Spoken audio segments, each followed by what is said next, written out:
ಸಚಿವ ಪ್ರಿಯಾಂಕ್ ಖರ್ಗೆ ಮತ್ತು ಆರ್ಎಸ್ಎಸ್ ಮಧ್ಯೆ ನಡೀತಿರುವಂತಹ ಸಮರ ಈಗ ಹೈಕೋರ್ಟ್ ಮೆಟ್ಟಿಲೇರಿದೆ. ಅನುಮತಿ ನಿರಾಕರಿಸಲು ಬರಲ್ಲ ಅಂತ ಹೇಳಿರುವಂತಹ ಹೈಕೋರ್ಟ್ ವಿಚಾರಣೆಯನ್ನ ಮುಂದೂಡಿದೆ. ಇದಿಷ್ಟೇ ಅಲ್ಲ, ಕಲಬುರಗಿ ಬಿಟ್ಟು ಬಹುತೇಕ ಜಿಲ್ಲೆಗಳಲ್ಲಿ ಆರ್ಎಸ್ಎಸ್ ಪಥಸಂಚಲನ ನಡೆದಿದೆ. ಈ ಬಗ್ಗೆ ಒಂದು ರಿಪೋರ್ಟ್ ಇದೆ, ಬನ್ನಿ ನೋಡೋಣ.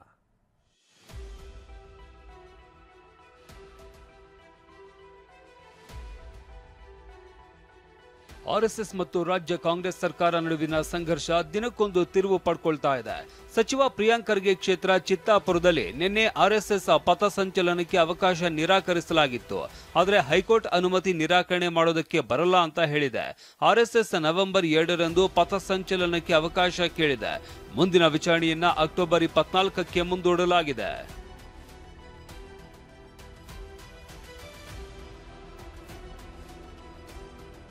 ಈ ಮಧ್ಯೆ ಹೈಕೋರ್ಟ್ ನಿಲುವನ್ನ ಪ್ರಿಯಾಂಕ್ ಖರ್ಗೆ ಸ್ವಾಗತಿಸಿದ್ದು, ಆರ್ಎಸ್ಎಸ್ ಮತ್ತೆ ಅರ್ಜಿ ಹಾಕಲಿ, ಆಗ ಸರ್ಕಾರ ಮತ್ತೆ ಯೋಚನೆ ಮಾಡುತ್ತದೆ ಅಂತ ಹೇಳಿದ್ದಾರೆ.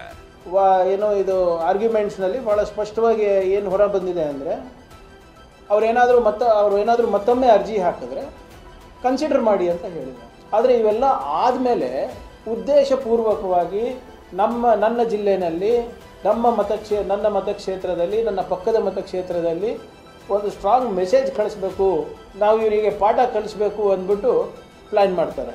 ಯಾವಾಗ ಈ ವ್ಯಕ್ತಿ ಬಂಧನ ಆಗ್ತದೆ, ಇದು ಚರ್ಚೆಗೆ ಬರುತ್ತೆ, BJP ನಾಯಕರೆಲ್ಲ ತೊಡೆ ತಟ್ತಾರೆ, ಅದಾದಮೇಲೆ ಇವರು ಹೀಗೆ ಪ್ಲ್ಯಾನ್ ಮಾಡ್ತಾರೆ. ಪ್ರಿಯಾಂಕ್ ಖರ್ಗೆ ಈ ರೀತಿ ಹೇಳ್ತಾ ಇದ್ರೆ ಬಿಜೆಪಿ ಮಾತ್ರ ಸರ್ಕಾರಕ್ಕೆ ಮುಖಭಂಗವಾಗಿದೆ ಅಂತ ಗುಡುಗಿದೆ. ಇದು ಜನತಂತ್ರಕ್ಕೆ ಸಂದ ಜಯ ಅಂತ ವಿಜೇಂದ್ರ ಟ್ವೀಟ್ ಮಾಡಿದ್ರೆ, ಚಿತ್ತಾಪುರ ರಿಪಬ್ಲಿಕ್ನ ರಜಾಕರಿಗೆ ಕೋರ್ಟ್ ಚಾಟಿ ಬೀಸಿದೆ ಅಂತ ಅಶೋಕ್ ಟ್ವೀಟ್ ನಲ್ಲಿ ತಿವಿದಿದ್ದಾರೆ. ಕೇಂದ್ರ ಸಚಿವ ಪ್ರಹ್ಲಾದ್ ಜೋಶಿ ಮತ್ತು ಶೋಭಾ ಕರಂದ್ಲಾಜೆ ಕೂಡ ಟಾಂಗ್ ಕೊಟ್ಟಿದ್ದಾರೆ. ನಿಮ್ ಕಾಂಗ್ರೆಸ್ನೇ ಬ್ಯಾನ್ ಮಾಡಕ್ ಬಿಡ್ತೀರಿ, ಮಾಡಬೇಕು. ಇವತ್ತು RSS ಮೇಲೆ ಏನ್ ಮಾಡ್ತಾ ಇದ್ದೀರಾ ಅದು ಮುಂದಿನ ದಿನಗಳಲ್ಲಿ ನಿಮ್ಗೆ ತಿರುಗುಬಾಣ ಆಗ್ತೈತೆ. ಆ ಎಚ್ಚರಿಕೆಯನ್ನು ಕೂಡ ನಾನು ಕೊಡ್ತಾ ಇದ್ದೀನಿ. ಅವರ ತಂದೆ ಇಷ್ಟು ವರ್ಷ ಸುದೀರ್ಘ ರಾಜಕಾರಣದೊಳಗ ಅವ್ರ ಜೊತೆಗೂ ನಮ್ಮ ಭಿನ್ನಾಭಿಪ್ರಾಯ ಸ್ಪಷ್ಟ ಅದ, ಅದ್ರ ಬಗ್ಗೆ ಏನು ಪ್ರಶ್ನೆನೇ ಇಲ್ಲ. ಆದರೆ ಅವರು ಗೃಹ ಮಂತ್ರಿ ಇದ್ದಾಗೂ ಸಹಿತ ಈ ರೀತಿ ಒಂದು ಅಸಹಿಷ್ಣುತೆಯನ್ನ ಪ್ರದರ್ಶನ ಮಾಡಿಲ್ಲ. ಇದನ್ನು ಯಾರು ನಿಷೇಧ ಮಾಡಕ್ಕಾಗಲ್ಲ, ಇದ್ರ ಹಿಂದೆ ನಾವಿದ್ದೀವಿ. ಇನ್ನೊಂದೆಡೆ DCM DKಶಿ ಮತ್ತು ಗೃಹ ಸಚಿವ ಪರಮೇಶ್ವರ್ ಶಾಲಾ ಮೈದಾನಗಳಲ್ಲಿ ಖಾಸಗಿ ಸಂಘಟನೆಗಳಿಗೆ ನಿರ್ಬಂಧ ವಿಧಿಸಿದ್ದು ಶೆಟ್ಟರ್ ಅವಧಿಯ ಆದೇಶ ಅಂತ ಹೇಳಿದ್ರು. ಆದ್ರೆ ಇದಕ್ಕೆ ಜಗದೀಶ್ ಶೆಟ್ಟರ್ ತಿರುಗೇಟು ನೀಡಿದ್ದಾರೆ.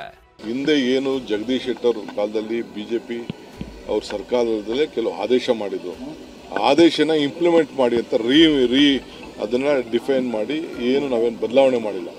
ಬಿಜೆಪಿ ಗೌರ್ಮೆಂಟ್ ಅಲ್ಲಿ ಏನು ಮಾಡಿದ್ರು ಆದೇಶ, ಅದೇ ಆದೇಶನ ಮುಂದುವರಿತದೆ. ಮಾನ್ಯ ಜಗದೀಶ್ ಶೆಟ್ಟರ್ ಅವರು ಮುಖ್ಯಮಂತ್ರಿ ಇದ್ರು, ಈಗ ಅವ್ರು ಯಾಕೆ ಆದೇಶ ಮಾಡಿದ್ರು? ಈಗ ನಾವು ಮಾಡಿದಾಗ ಮಾತ್ರ ನಮ್ಮನ್ನು ಪ್ರಶ್ನೆ ಮಾಡ್ತಾರೆ, ಅವ್ರು ಮಾಡಿದಾಗ ಯಾಕೆ ಯಾರು ಇದು ಗೊಂದಲ ಆಯ್ತು, ಅದಾಯ್ತು, ಇದಾಯ್ತು ಅಂತ ಹೇಳಿ ಪ್ರಶ್ನೆ ಮಾಡಲೇ ಇಲ್ಲ. 2013 ಕೇವಲ ಶಿಕ್ಷಣ ಇಲಾಖೆಯ ಒಂದು ಸುತ್ತೋಲೆ ಅದು ರಾಜ್ಯ ಸರ್ಕಾರ ಅವತ್ತು ಕ್ಯಾಬಿನೆಟ್ನಲ್ಲಿ ಏನಾದ್ರು ಚರ್ಚೆ ಮಾಡಿ ಮುಖ್ಯಮಂತ್ರಿ ತೆಗೆದುಕೊಂಡಂತ ನಿರ್ಧಾರ ಅಲ್ಲ. ಇದನ್ನ ಅವರು ತಿಳ್ಕೋಬೇಕು, ಇದನ್ನು ಕನ್ಫ್ಯೂಷನ್ ಮಾಡುವಂತದ್ದು ಬೇಡ. ಕೇಂದ್ರ ಸಚಿವ HD ಕುಮಾರಸ್ವಾಮಿ RSS ನಿಂದ ನಿಮ್ಗೆ ಏನಾದ್ರೂ ತೊಂದರೆ ಆಗಿದ್ಯಾ ಅಂತ ಸರ್ಕಾರವನ್ನ ಪ್ರಶ್ನಿಸಿದ್ದಾರೆ. ಪಥಸಂಚಲನದಿಂದ ಎಲ್ಲಾದರೂ ನಾಡಿನಲ್ಲಿ ಅಶಾಂತಿ ಮೂಡಿಸಿದಾರ? ಅವರೇನೋ ಒಂದು ಮೊದಲಿಂದ ಮಾಡ್ಕೊಂಡ್ ಬಂದಿದ್ದಾರೆ ಸುದೀರ್ಘವಾಗಿ, ಅದನ್ನು ಮುಂದುವರಿಸ್ಕೊಂಡು ಹೋಗಿದ್ದಾರೆ. ಈಗ ಅದಕ್ಕೇನೋ ಒಂದು ಮಹತ್ವ ಕೊಟ್ಕೊಂಡು ಹೊರಟಿದ್ದಾರೆ. ಇದೆಂತ ಪಥಸಂಚಲನ ನಿಲ್ಲಿಸಿದ ತಕ್ಷಣ ಅವರ ಚಟುವಟಿಕೆ ನೀವು ನಿಲ್ಸಕ್ಕಾಗುತ್ತಾ? ಕಲಬುರಗಿಯಲ್ಲಿ ನಿರ್ಬಂಧ, ಹಲವು ಜಿಲ್ಲೆಗಳಲ್ಲಿ RSS ಪಥಸಂಚಲನ. ಸರ್ಕಾರ ಒಂದ್ ಕಡೆ ಕಲಬುರಗಿಯಲ್ಲಿ ಪಥಸಂಚಲನಕ್ಕೆ ಬ್ರೇಕ್ ಹಾಕಿದ್ರೆ, ಇನ್ನೊಂದ್ ಕಡೆ ಸರ್ಕಾರಕ್ಕೆ ಸೆಡ್ಡು ಹೊಡೆಯುವಂತೆ ನಿನ್ನೆ ತುಮಕೂರು, ಬೆಂಗಳೂರು, ಧಾರವಾಡ, ಬಾಗಲಕೋಟೆ, ಚಿಕ್ಕಬಳ್ಳಾಪುರ, ರಾಮನಗರ ಸೇರಿದಂತೆ ಹಲವು ಜಿಲ್ಲೆಗಳಲ್ಲಿ RSS ಪಥಸಂಚಲನ ನಡೆಯಿತು. ಬಿಜೆಪಿ ನಾಯಕರು ಗಣವೇಶ ಹಾಕಿ ಪಾಲ್ಗೊಂಡು ಸರ್ಕಾರಕ್ಕೆ ಸವಾಲು ಎಸೆದ್ರು.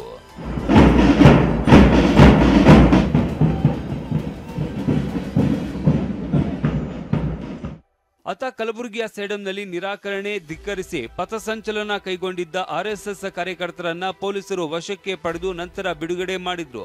ಅದೇನೇ ಇರಲಿ, ಕಾಂಗ್ರೆಸ್ ಮತ್ತು RSS ನಡುವಿನ ಸಂಘರ್ಷ ಮತ್ಯಾವ ಸ್ವರೂಪಕ್ಕೆ ತಲುಪುತ್ತೋ ಗೊತ್ತಿಲ್ಲ. Bureau report, TV9.